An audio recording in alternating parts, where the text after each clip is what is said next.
Hello everybody. I made a video last about making some homemade grape jelly with some of the muscadine grapes that I had, and I had a lot that were not ready to be picked at that time, so I went out there and checked them. We got some that's ready. I'm going to go ahead and pick some and take you through that process of making homemade wine out of muscadine grapes, water, sugar, and bread yeast. That's pretty much it, so I'll take you along. Alright, we just went ahead and brought our bucket that we're going to do this wine making in, and just come out here and feel for the grapes that are soft, dark in color. That one, soft. Throw them in the bucket. So this might take a minute. And I have to be careful too, because there's been some yellow jacket bees out here. They've discovered that I've got grapes. Don't even think about it, buddy. But the bees have discovered I've got grapes and they're sweet, so they've been out here on them. But let's get these picked and we'll be right back. Now I want to show a perfect example. See that? It's got its little mouth right in there eating. I'm going to let it have that grape. Look at it.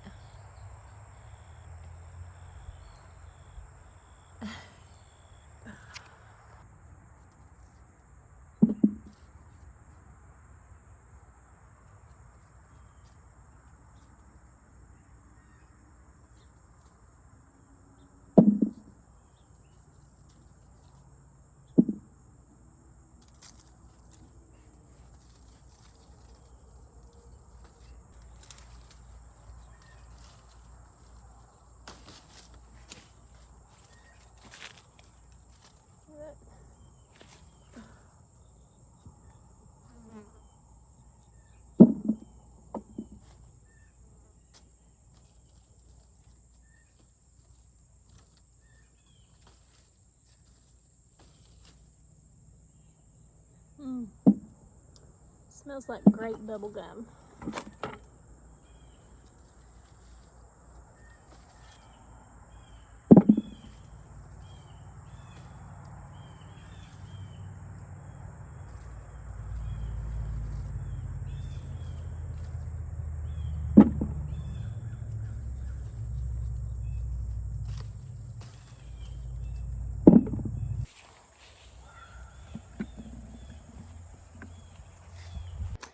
Okay, so the grapes are picked, and I've got that about a little over a third of a way full. That's a 5-gallon bucket. That's before I press the grapes or crush them. So what I'm going to do, got me a cup, purified water. I don't use it straight out the tap. I don't know if the chlorine and chemicals in water would affect this, so it's better to just use a purified water, spring water, something like that. And I'm using this original yeast and some water. I'm going to pour the whole pack. I'll let that kind of do its thing. Hope I got something to stir it. Okay. Ooh, smells like bread.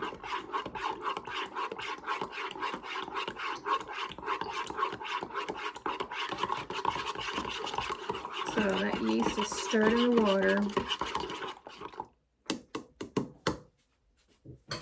We're going to just set this aside and let it kind of fizz and do its thing. I want to see some kind of symptoms or signs in this water that's fizzing and bubbling and it's alive. So while that's doing that, then we're going to start crushing grapes. Okay, there's my bucket. You can see it's about that full. It's a 5-gallon bucket. And I have not washed these. I'm going to keep some of the yeast that's naturally on these in there. So we're just going to start crunching. Actually, I probably need to put this in the floor. Or it's a little bit more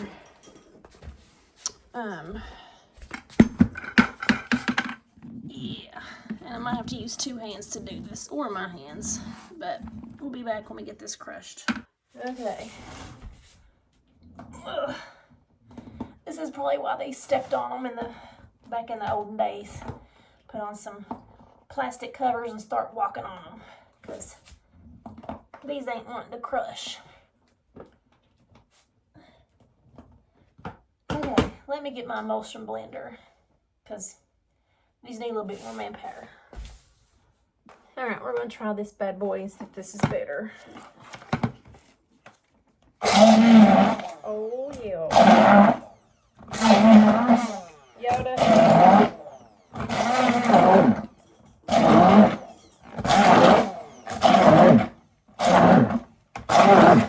Let's bring you in on this.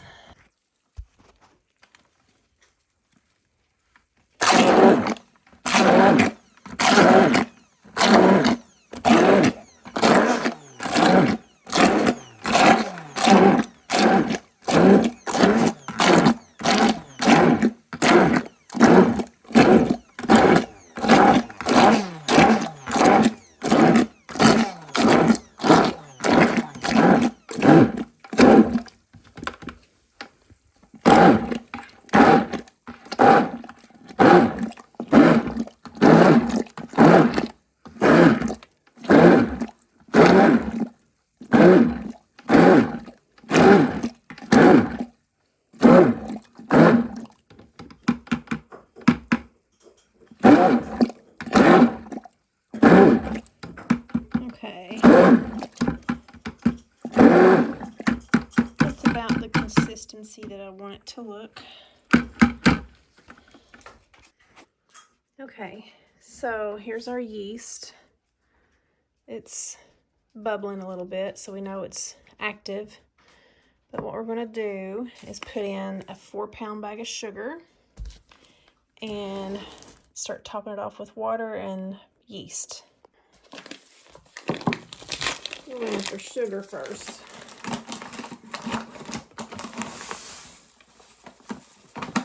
That's all it is, y'all. Put a little bit of our purified water. This is a gallon jug.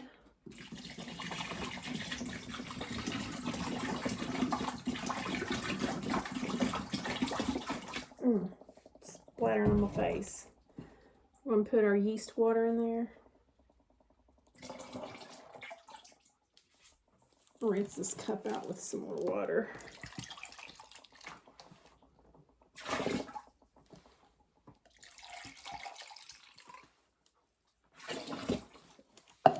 We're going to give this a stir.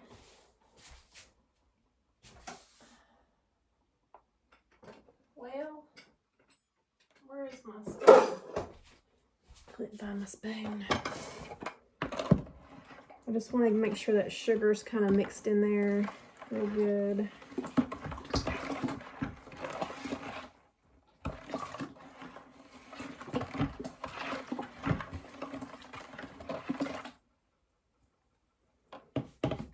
More water.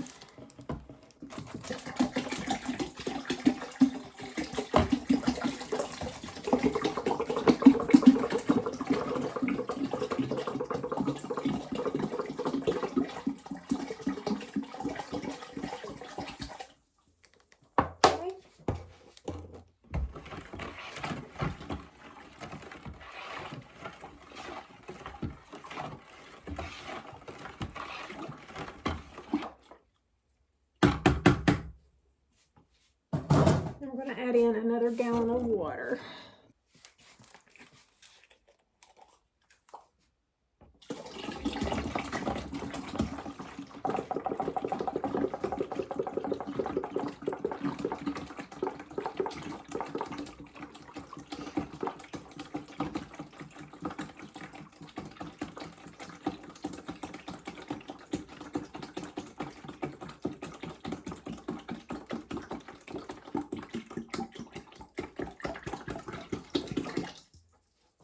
Okay. Actually, I think I have enough room for maybe another half a gallon of water. So let's do that. All right, y'all. This is what we ended up with. can see about how full it is. If I'd had a little bit more grapes, I would have filled it to a little bit closer to the top. Not all the way, maybe like to there, because it's going to kind of bubble and foam and fizz. So to keep bugs out of this and to also allow for airflow, just taking an old pillowcase, and I'm going to tie this around tight so it can kind of do its thing, release its carbon dioxide as it's fermenting, and I'll tie this tight around there to keep gnats from getting in there. And I'm going to let this set in my closet for 2 weeks, and then we'll come back and do the next step. Okay, this is nice and secure. Let's put it in the closet for 14 days, and then we'll come back and do the second part of processing. Okay, it's been 2 weeks, so we're going to take the lid off and scoop out, get all the fruit bits out of here. There we go. Make sure ain't nothing around it. It looks to be done. I don't see any bubbling, so let's get this sifted off. We're just going to take, ooh, wow, that did kind of bubble up though. There's a gnat. Hopefully the gnats will just come over there and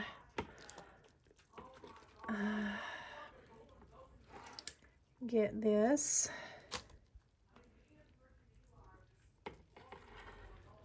Definitely smells like, kind of like alcohol. Get away. Then we'll get this completely sifted off, and then I'll take a little bit of a sample of it and see if it tastes wine-like. Okay, I've got this cleaned off the top as good as possible. So what I'm going to do is I have a clean pillow slip on a second bucket, and I'm going to pour this into this bucket and let this clean pillow slip filter out any other bits, and then we'll add in another 4-pound bag of sugar and a pack of yeast.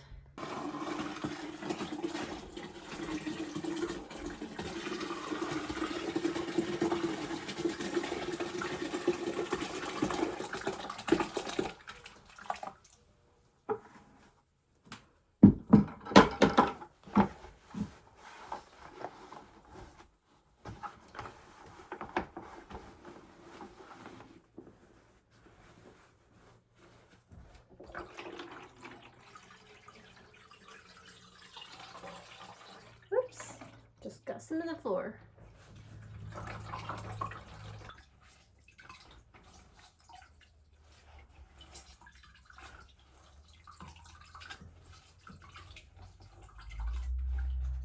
Okay.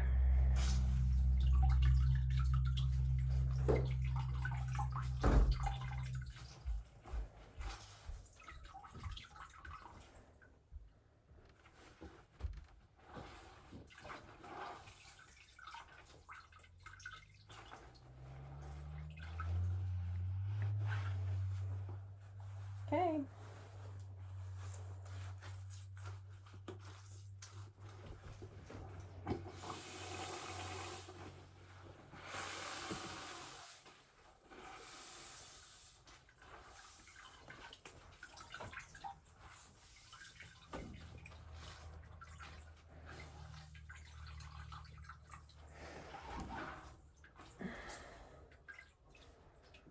Okay.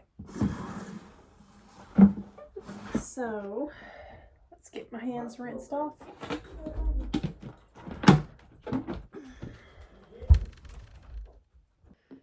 Okay, let's take a look at it. Put this lid on probably way too tight to do this with one hand. There we go. And I will sample just a little tad bit.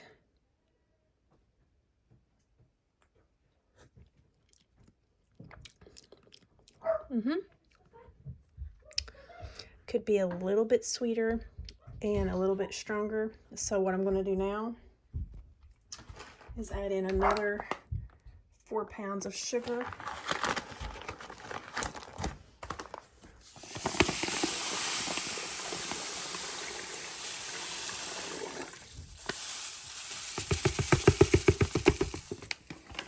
And pack of yeast.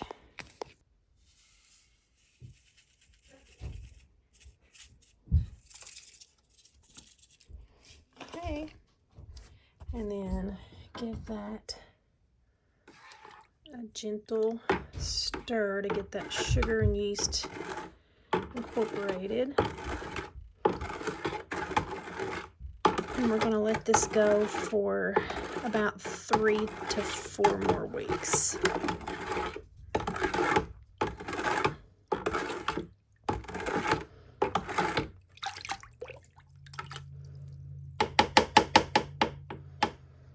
Okay, put our lid on, and what I'm going to do to keep gnats out of this is I'm going to get another clean like a shirt or something to put over it, and then put the lid over it in addition to that. But I need to leave the lid on just loose enough that the air can escape, because I don't want it blowing up when those sugars and yeast kind of start interacting with each other again.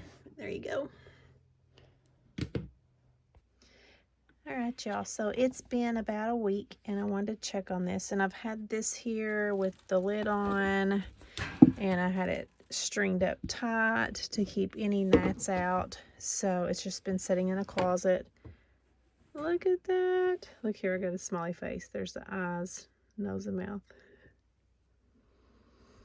Okay, it definitely has the aroma of wine. So let's cover that back up. I'm going to leave this here for about 2 more weeks. So it'll be 3 weeks total from that initial sifting. And what I'll do is after 2 more weeks, which is 3 weeks total, I will pour this into the original bucket that's already cleaned out and sanitized through, and I'll sift it through like a pill slip or material of some sort, like some kind of clean material. And at that point, after I do that final sifting, all I have to do is just get some mason jars, you know, like this or whatever, and I'll top them off and pour the wine in that. And I'll have plenty of jars from this. So we'll just fill these jars up after that final sifting, and we'll have our wine ready, and I'll just set it in a closet. It should be already done fermenting and good to go, and I'll just set these in a closet somewhere, and I should have quite a few jars of these from this big 5-gallon bucket. It's probably about, you know, right there.